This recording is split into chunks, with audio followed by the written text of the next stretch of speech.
yours truly, Diamond K, here for the Pro Wrestling Remix on a special night and time. Well, maybe not time. Same time, different night.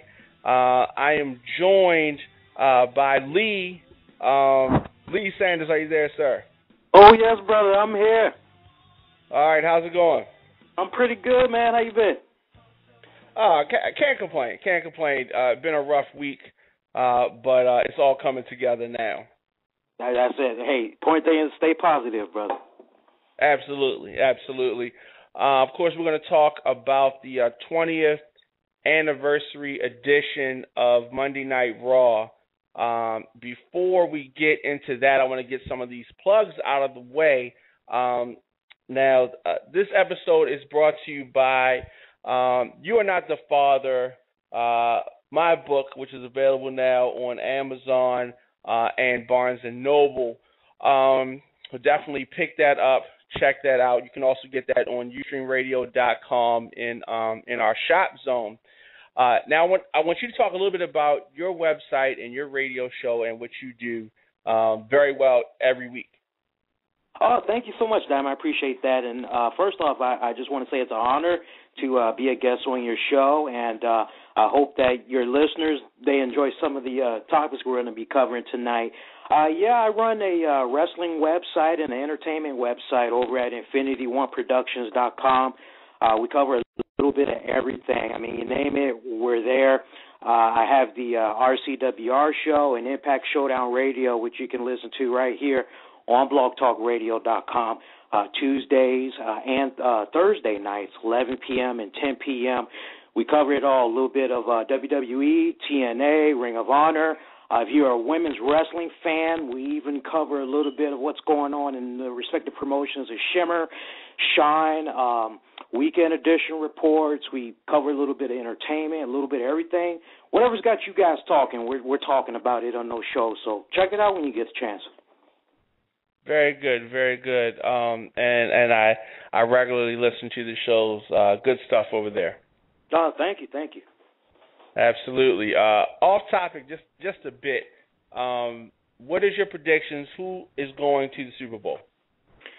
Lord, we were talking last week, and I thought that was going to be the end for the Ravens. And I don't know what's going on, man. I mean, who they got to take on now? The Patriots? Patriots, yeah.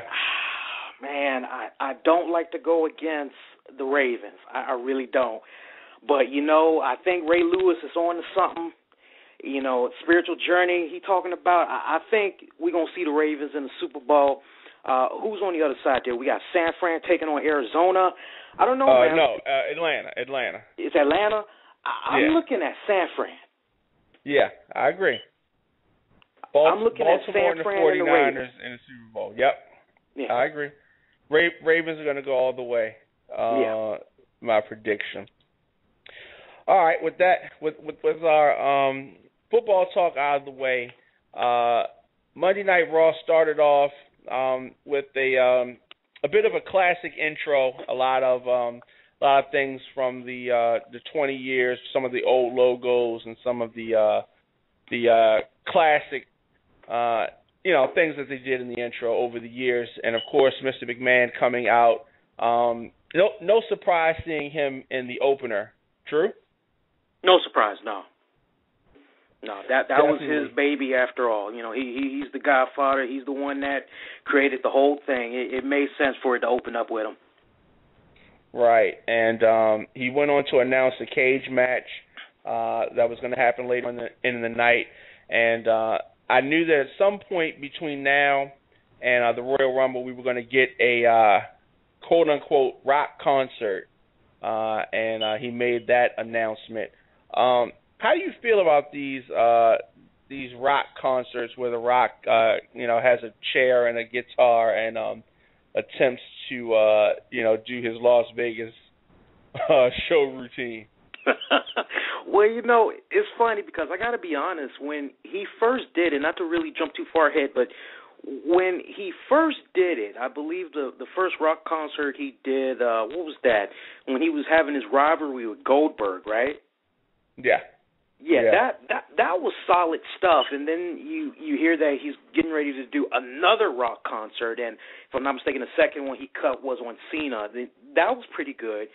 The one from this past Monday, it kicked off kind of like, okay, we need somebody to come out and save this because it's kind of going in a direction where it could bomb really bad. But, I mean, lo and behold, we saw Vicky Guerrero there, and I think, honestly, that had really saved it right there. Yeah, I agree. I don't think he has too many of these left in him. I think he's going to have to switch it up a bit. Maybe, I don't know. Maybe the live crowd enjoys the shtick a little bit better than it comes off on TV. Maybe. But I do agree. He's going to need to hang that up. I will say this. It was nice to see him just break away from that, because as I was watching that, I'm thinking to myself, as I'm sure as many of the other viewers, okay, we know he's going to have to do something with CM Punk. Is this going to end in a way where he's just going to be singing until the end of the night, or is it going to take a more serious tone? I was glad that it ended on a serious tone, because that's exactly what was needed to sell their match in a couple of weeks. Right, absolutely, and we'll get to more on them in a little bit. I was definitely surprised to hear the Big Show's music interrupt Mr. McMahon. And we found out that he's going to be getting a rematch at the Royal Rumble. What did you make of the interaction between Big Show, Del Rio in that opening segment? Well, and I still haven't watched it on my DVR yet, so hopefully I can get around to it before the weekend's out. Of course, I'm talking about SmackDown, where Del Rio was crowned the new World Heavyweight Champion. And, the way I kind of took that particular segment with all those guys in the ring, it was basically like, okay, hey, WWE Universe, here's your new World Heavyweight Champion. Love him. It's Alberto Del Rio. And just to hear Big Show, I can't remember word for word what he said, but he basically said something that was offensive to Hispanic people. And you kind of see Vince McMahon, he had a stone-cold angry look on his face, like, I know this guy didn't just say that. I just, I'm kind of happy for Alberto Del Rio, because it's like, you know what, this was a long time coming, because it just seemed like he was jobbing to people for a good number of months there. But then at the same time, I'm still baffled a week later over them putting the belt on him, let alone on a regular episode of SmackDown. And I'm saying to myself, you could have had a pay-per-view quality type of match. Why not have this go down at the Royal Rumble? I'm wondering right now, Diamond, I don't know about you, what's going to happen with the Big Show this year? Well, I mean, that's an interesting perspective on that. I think probably the reason that they did, they wanted to do that title change on that segment of SmackDown was because The Rock was going to be on there, and they knew they were going to have a lot of eyes glued in, and it was a pretty decent rated episode of SmackDown. So I think they wanted the most eyeballs to see the title change, and it seemed like when they initially turned Del Rio babyface that they were kind of, sitting on the fence about whether he, which way he was going to go. But clearly, this is a direction that they're moving in with him being a babyface, which I think that he can do. So them being in Texas, that's where they were, right? They were in Texas. Yeah, he's in Texas. Yeah. Yeah, pretty heavy Hispanic population there. So I think that was a good place to jump that off, so to speak. Yeah. Okay. What are your thoughts on the live crowd reaction to something and the reaction watching at home? Do you think that the live crowd's reaction affects the average viewer's opinion of a wrestler? I think it could play a very significant part, yeah. I mean, you can take a guy, a good example would be Tyson Kidd. Very solid performer in the ring. I mean, we just heard CM Punk in that last pipe bomb he gave there. He kind of gave him props a little bit. I think a live crowd definitely plays an impact. I mean, you take a young kid like Tyson Kidd, and he really just is not able to get over with the WWE Universe. But, you take something like, Sheamus involved with the Shield, that can get a really loud reaction. Or how about Randy Orton every time he comes out? I always tell people this. If you listen to Randy Orton every time he comes out and you hear the same high-pitched level in the crowd reaction, sometimes WWE, they've had a history of this. They will sit up and they will build in their own crowd reactions. Oh, yeah, definitely. Definitely pipe in that crowd reaction. You opened the door well. Orton and Barrett in the opener. I was actually surprised to see this match at this place in the card, and definitely big upset, at least from where I sit, with Wade going over clean for the former world champion Randy Orton. Where does Randy Orton? Where is his place in the card in the upcoming months? That's exactly the question I was wondering, because I was kind of feeling like many of the fans, because I was interacting with a big number of them on Twitter, and I'm saying, wow, okay, we got Wade Barrett, Randy Orton going at it again. We can't leave this alone, can we? And then just to see Wade Barrett just get a squash match right there, a win over Orton like that, I'm saying, okay, what's going on with Randy Orton right here now?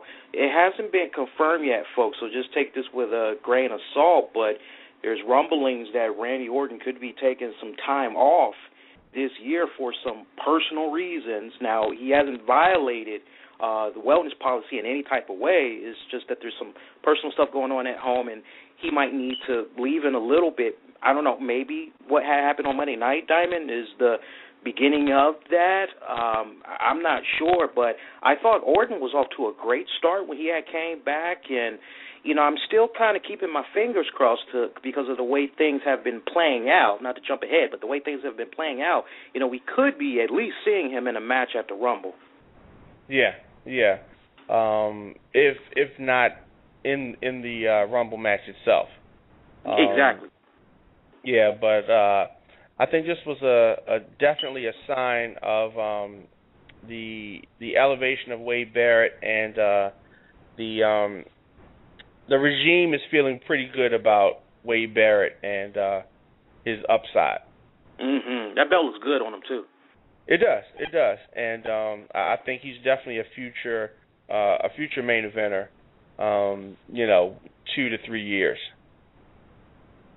Really? You don't think he can do it this year? I think that it's pretty crowded right now. I think he could do it, and he has done it, against Cena. But I think that the landscape is a little crowded right now.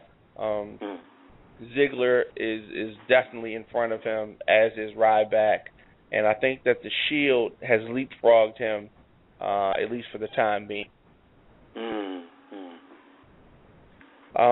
Booker T and Eve had an interesting interaction where he pretty much set up the stipulations for her upcoming defense. What do you make of the chemistry between Eve, Teddy Long, and Booker T? Classic, as always. I never get enough of that. I mean, I love how they just continue to kind of play with that idea that maybe Eve was kind of, doing something there with Booker T, because I'm thinking about the previous episode of SmackDown. You was kind of led to the impression that maybe her and Booker had some type of an understanding, but it was nice to see in that backstage segment that, no, it's not even what you think. Booker T putting her right there on the spot, and of course, she just can't get along with Teddy Long for nothing because, all said and done, she wants to be the one in that role that he has. But great chemistry between the three of them, as always. Yeah, definitely. Of course, if you're just tuning in, yours truly, Dominic K, UStreamRadio.com.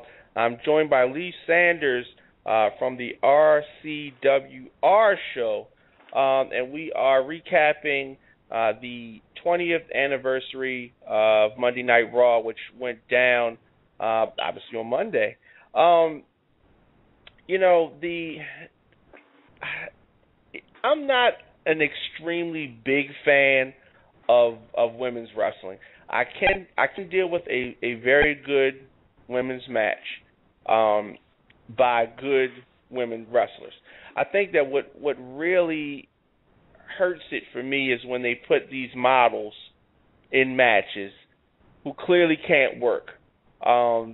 That bothers me.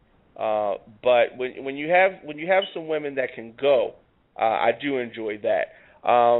And with that being said, I don't exactly know where Eve falls. I think she falls more so on the model side of things.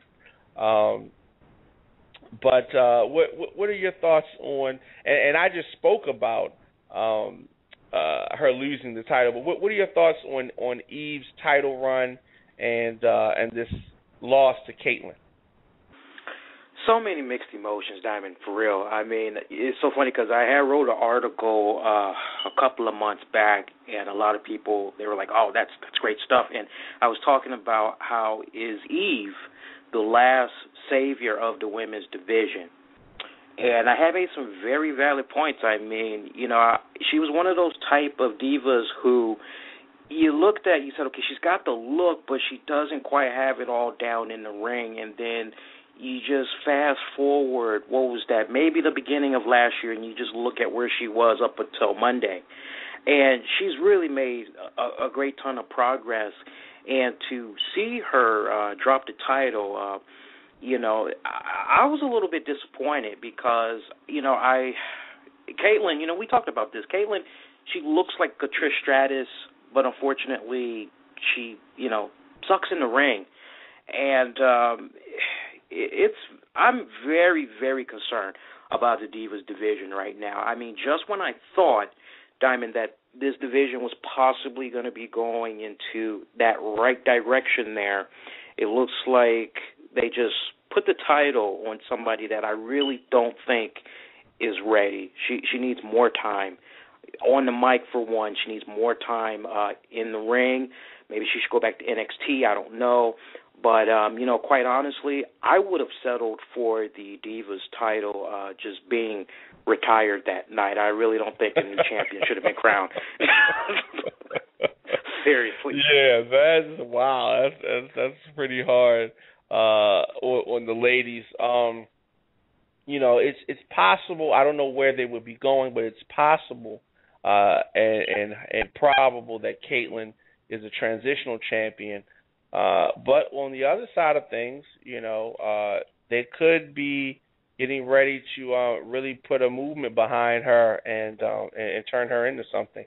I can't say that I saw some progress that Eve was going to make prior to her doing it. Of course, she had the interactions with John Cena earlier in the year, and her character evolving to what it has become. And her interactions with Zack Ryder. I don't think that she's gone, but at least for storyline purposes, she has quit. Yeah, I was, as soon as that went down, I was like all on my iPad and I was checking out the WWE Raw Active, and I was paying attention to it like all the way up until we came on the air here. And for those of you that might not know, it looks like Eve, her contract is done. So, she wants to chill. This is 100% accurate, folks. She is trying to go out and get married. She's trying to finish building her house. And also said that she's just burned out. But she will be coming back somewhere down the road. There's no timetable as far as when she's going to come back. But, again, she's burned out. She just, wants to recharge her batteries for a little bit. And I'm hearing that the way that things ended with WWE, the door is open for her to come back. But as, you and I both know, Diamond, we've seen this checkered history of these divas, once they've dipped into some outside projects not affiliated with the WWE, it's kind of like, the grass is a little bit better over here. And time again, we've unfortunately seen some, pretty solid divas leave the company and the Divas division just continues to just look like a deer in headlights. Like, what are we going to do now? Yeah. So, with that being said, there are probably some sad roads ahead with Caitlyn as the Divas champion. We also had a pretty typical segment with Team Hell No and the Rhodes Scholars, which actually led to a match with Kane and Damian Sandow, with Kane winning there. Is it time for the Team Hell No to come to an end? Hell yes. Hell yes. Okay. Yes. Yes. Yes. We also got the official announcement. Of course, they've been talking about and buzzing online for several days.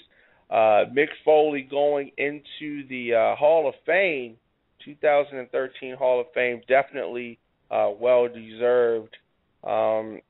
Your thoughts on that announcement and how he cowered down to the Shield after that? Ooh, I'm glad you brought that up. Yeah, I'm actually writing an article as we speak. Hopefully I can have it up on the weekend. You know, that segment right there, I was happy for Foley. You know, I've been watching his career for a good while. I'd say, yes, it's about damn time he gets his due. But, you know, Diamond, we've seen this time and time again from Mick Foley and the WWE that frustration is the right word in this case. I mean, every time it seems like Mick Foley gets a little props, there's always a twist to it. He always has to be at the end of a bad joke, or he has to be at the end of a possible beatdown. I was really ready to see him have that open, emotional moment with the crowd for those 10 minutes. Shield, you know, I could kind of tolerate it because he did kind of work with them there, a couple of months back, and, you know, we saw those other guys come out to save him. You know, I could kind of see that, but, you know, I don't want to jump ahead. Go ahead, but, you know, I just thought it was totally, you know, dissing Mick Foley right there. Notice, Diamond, he didn't even get a video package chronicling his wrestling career. Something, if I'm not mistaken, the previous Hall of Fame inductees, every time they make that announcement, especially with their first inductee, they always show a really cool, kick-ass video package. Absolutely. And summarizing the whole thing, because he's not going to get another opportunity to really, I mean, maybe before WrestleMania they can go into some more in-depth packages. I guess that's possible.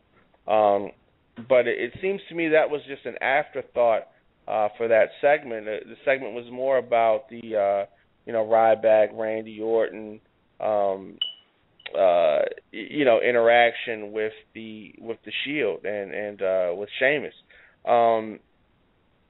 Ryback has not gotten better on the mic yet. He still seems very awkward, just as he does in the ring. But the fans like him, aside from the Goldberg chants. Mhm. Yeah, he has his moments, man. He's trying, but yeah, he's definitely not ready. What skipping forward a little bit, we saw a very different, more intense Brodus Clay after some of the comments that CM Punk made about him. Do you think that we're seeing the seeds being planted for a heel turn for Brodus? Either a heel turn, or we're starting to see that side where he's going to get away from the whole dancing gimmick. And honestly, I'm very curious to see how a more serious Brodus Clay would do, because I think this is a very interesting fun fact. For those of your listeners that don't know, it turns out Brodus Clay was the originator of the Hall of Pain gimmick made famous by Mark Henry, and that's what he had wanted to go in with, and he actually pitched it to Creative, but Creative said, we don't think that's going to work. And maybe they were kind of right at the time, because Mark Henry, he did push the hell out of that very well, But, if this is the beginning of a more serious side to Brodus Clay, I'm all for it. I want to see what he can do. Absolutely. And, of course, Punk defeated him in a little bit under 4 minutes. Moving ahead, Sheamus against 3MB, an over-the-top rope challenge. 3MB coming out with an unexpected win. One thing that I noticed that happens is we get these rematches from SmackDown or from Main Event on Raw, and this is one of those encounters like that. Like you said last week about them, taking matches to the mainstream, so to speak. I think that's actually skippable. Miz TV, Flair's interaction there with the Miz and Cesaro. Do you think that the rub, if you will, that he could have gotten from Flair is a sign of the faith that they have in Cesaro? Yeah, because I thought that was like one of the best highlights of the night for Raw. I mean, just to see Cesaro come in there and he was just getting one off of Ric Flair. Really going below the belt, too. How about that? Yeah, definitely. I thought that was... Yeah, I thought that was really on point, and they're really helping to elevate him to that next step that he needs to be at. But, also at the same time having Miz in there, too, and you got Miz kind of getting over there working with Flair. I mean, both of these guys came out looking very strong. I mean, that segment was executed very well by WWE booking. Yeah, absolutely. Of course, if you are listening to us live, we're going to go into a bit of overtime, but of course you'll be able to hear us in the archives, definitely for our live listeners. We're going to continue, but for our live listeners, we're going to be signing off momentarily. I definitely want to thank you, Lee, for stopping through, and of course we're going to be collaborating a whole lot in the days and weeks and months to come. Definitely. Once again, tell people how they can hear you and, your brand of entertainment. Yeah, well, if you guys like a little bit of wrestling from your WWE, TNA, independent stuff, Ring of Honor, women's wrestling, just hop on over to InfinityOneProductions.com. We cover a little bit of everything. So much more than wrestling is what I always like to say, as we cover a little bit of entertainment news.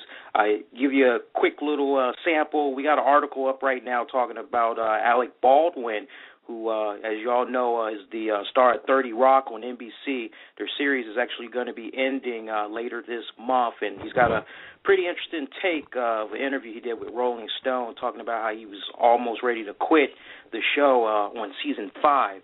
Really great read. Go check that out. And if you guys, want, check out our show. It airs Tuesday nights at 11 p.m. Eastern, Thursday nights 10 p.m. And for that Thursday night show, if you got some hardcore TNA wrestling fans, they would definitely appreciate that. All we talk about on the Thursday night show is TNA-related news, some good stuff. Very good, very good. Daniel Bryan, Cody Rhodes match came up, and of course, in typical, WWE fashion, whenever the titles are coming up, they break off the competitors and give them the singles matchups. Daniel Bryan winning very, very short match submission here. What are your thoughts on the Rhodes Scholars? Do they need to get the strap?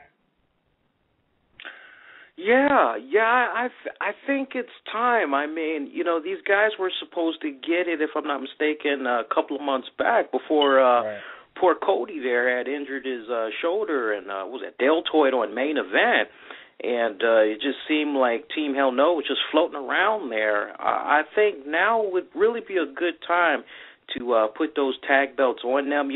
It's kind of sad because primetime players, it looked like they were definitely going to be it, but then, I guess the team of Rhodes Scholars, when you kind of match those two teams up respectively, I guess the edge would go more to Team Rhodes Scholars. But yeah, I think it's a good time to put the tag belts on them. Yeah, definitely, and shake things up a bit. It is definitely time. I think that the Hell No thing has run its course. Definitely good. Always good to see Jim Ross come back, and he came to call the cage match between Ziggler and John Cena, of course, with Biggie Langston and AJ Lee at ringside. Do you really think that Jim Ross adds something to these main event matches? Yeah, he has that nice throwback vibe going on. I mean, every time I see Jim Ross come out, I just always smile. I don't really know too many color commentators these days that I can just kick back and I just automatically have a genuine smile on my face because I know I'm going to hear some really great stories about the two men that I'm looking at, and only Jim Ross can really make a match look so damn good. I mean, he could probably take two of the worst guys in the organization, and he could just really make you feel invested into that match. And you know what? If there was ever a time for Jim Ross to call a match, that's steel cage match, 5-star quality right there. Yeah, absolutely. They gave this one a lot of time, over 15 minutes. Back and forth action, obviously what you would expect with the bodyguard type outside the ring, trying to prevent Cena from getting out of the ring, out of the door, etc. At one point in time, he came inside of the cage, and also AJ climbed to the top of the cage. What did you think about the match? And I mean, of course, we've seen matches between Cena and Ziggler before, and Ziggler bumps very well for everybody, Cena included. Did you think that this loss helped, hurt, or did it not affect Ziggler at all? I was just looking at that match, and the first thing that just came into my mind is, I'm sure it probably went into the minds of a lot of fans, that was a damn good match. And I didn't even think about Dolph Ziggler losing there. It was kind of like a 15-second delay. It was like, oh yeah, Dolph Ziggler lost. It's like, well, I don't think it hurt his momentum. I really don't. I think just the outing that he had with Cena, I mean, if anything, I think it just solidified, at least in my mind, I don't know about you all that's listening, but in my mind, it really solidified to me that this young man is ready. Let's stop beating around the bush. Let's make him be a world heavyweight champion already. Yeah, absolutely. He's in that main event role. He's living up to the main event promos, match quality, just all in all, he's ready. He's right there. And I definitely think we're going to be seeing him cash in that briefcase very, very soon. I hope so. One thing, though, about that Raw, and I thought it was kind of funny, I like how we didn't even get to see Dolph Ziggler cross paths with Ric Flair. That's interesting. I didn't even think about that. So that would have been a solid moment right there. Yeah. You think that these two belong together? Yeah, I mean they got such a similar style. I think they would work really well with one another. I heard a little rumblings there that when Jack Swagger comes back, maybe they could kind of do something with Ric Flair. I think that's a missed opportunity right there. I think you want to pair him up with Ric Flair. I mean, both of those guys, I mean, that's a whole new stable right there. Right. I agree. After that, we got the much talked about, much hyped rock concert.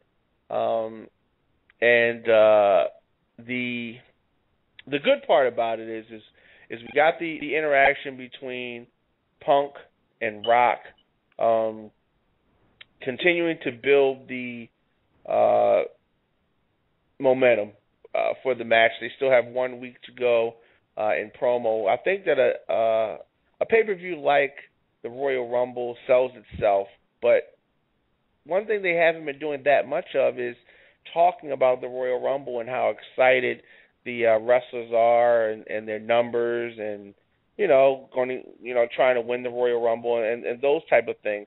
Do you think that that's passé, or did some of those things get missed in the format of the 20th anniversary?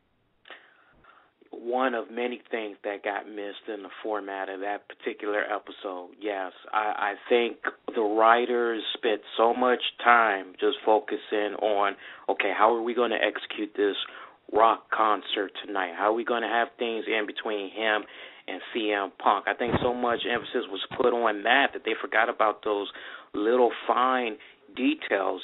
Royal Rumble, it's a pay-per-view that's proven time and time again over the years that could bring in that hardcore wrestling fan, bring in that occasional wrestling fan that, maybe doesn't check out the product every so often, but they can always come in for that Royal Rumble because they know they're going to see something special, something exciting, and they just didn't do that on Monday night. Yeah, I mean, if I was a casual fan and that was the program that I watched, that episode would not excite me to go and purchase this. Of course, we're diehard fans and we're reporting on these things, so we're going to see the show. But they need, in order to really make the maximum amounts, they have to reach those casual fans, and they have to do more to reach those casual fans. WrestleMania is definitely going to deliver, and I think that the Royal Rumble is going to do big numbers. But they're going to have to focus more in order to get these other fans involved. Yeah, seriously, But, how about just Raw overall? I don't know about you, but it felt a little misleading. I think you're right. I enjoyed the previous week's episode more than I did this 20th anniversary. Yeah.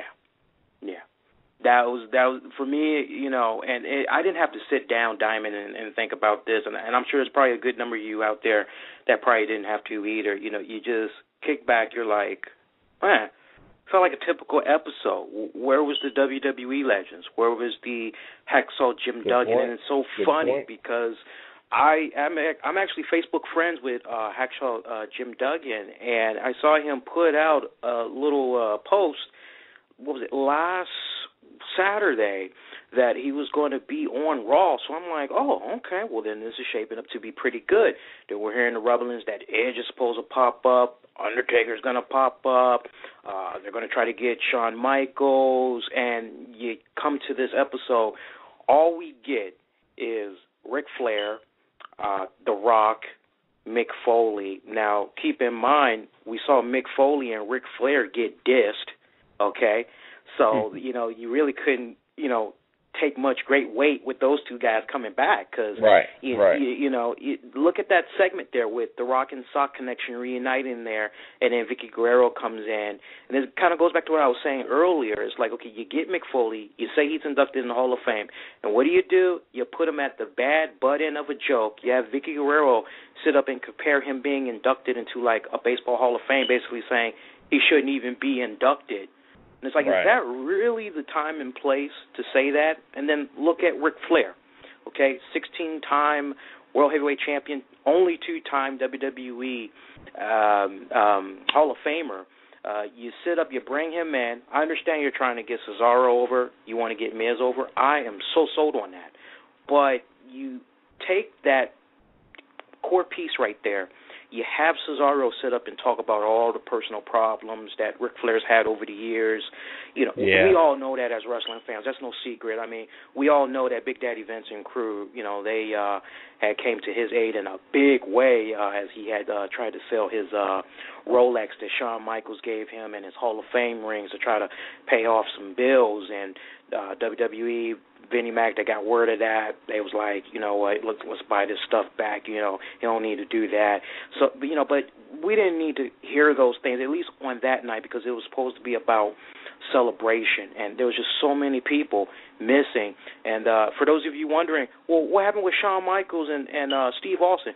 Turns out they was at a hunting convention, and they had planned this months ahead, so they weren't even going to be able to do it. And they even tried to reach out to Bret Hart Diamond. Now, I thought this was interesting. Bret Hart declined because he didn't like the way he was utilized the last time that he was on Raw, which I believe he was like a special guest referee. And basically he said unless they're going to use him in a serious role type of capacity, he didn't want to have anything to do with it. Yeah, and I completely understand that. A man of his stature and his popularity, that definitely is understandable, and I think more than fair. They misused him several of his last appearances and completely misused the the hearts that they have there. Definitely. All in all, scale of 1 to 10. What do you give this particular episode of the 20th anniversary of Raw? I'm going to go with a 5.5, maybe a 6. Yeah, I was going with a 6. Yep. Yeah. So hopefully, and I'm pretty sure this week's episode leading into the Royal Rumble is going to be very exciting. I hope so. Yeah, I really hope so. I mean, they need this big time. Really, they do. All right. I'm definitely sure that we'll talk about Royal Rumble plans and what's going to happen with that and any potential show coverage of that. But we'll talk about that definitely. I definitely once again want to thank you for coming through and stopping by, and everyone listening. You got the last word. Anything you want to say before we go? Oh, I just want to thank you for the opportunity. I like this that we're doing the collaborations. I can't wait to do more. I look forward to doing more, and I hope you all, the Diamond K listeners, I hope you all had appreciated this great overall coverage of Monday's Raw, and look forward to doing more. Absolutely. Thank you very much. Thanks for tuning in, everybody.